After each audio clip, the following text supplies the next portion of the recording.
Hello friends, welcome to my channel. आज की हमारी मोटिवेशनल स्टोरी है दर्जी और हाथी की कहानी। मीन्स टेलर और हाथी की कहानी।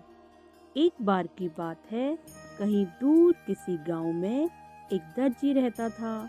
उस दर्जी की एक दुकान थी जिस पर वह लोगों के कपड़े सिला करता था।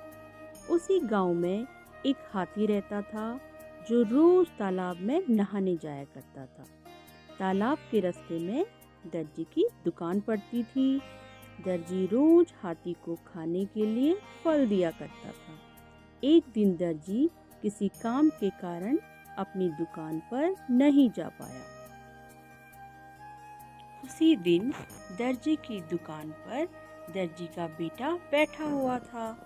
हाथी ने अपना सूंड दुकान के अंदर किया ताकि दर्जी उसे कुछ खाने के लिए दे सके। पर आज तो दर्जी का बेटा दुकान पर था।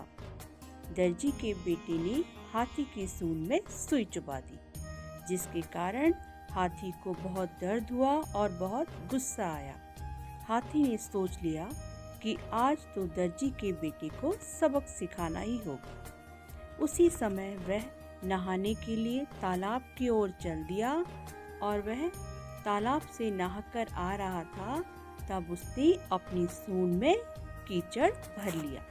सूंड में कीचड़ लेकर दर्जी की दुकान पर फेंक दिया। कीचड़ के कारण दुकान में मौजूद सभी नए कपड़े खराब हो गए। साथ ही दर्जी का बेटा भी गंदा हो गया। अब दर्जी के बेटे को सबक मिल चुका था। जब दर्जी को यह खबर मिली तो उसे बहुत दुख हुआ। दर्जी ने अपने बेटे से ऐसा करने को मना कर दिया। अगले दिन दर्जी ने हाथी को प्रेम किया, उसके सर को सहलाया। फिर से दर्जी और हाथी एक अच्छे दोस्त बन गए। अब दर्जी की दुकान पर जब भी हाथी जाता तो दर्जी और उसका बेटा उसे खाने के लिए फल दिया करते थे। यह कहानी यहीं पर खत्म होती है। हाथी और दर्जी की कहानी भले ही एक पुरानी कहानी क्यों न हो, पर यह कहानी मजेदार और सीख से भरी कहानी है।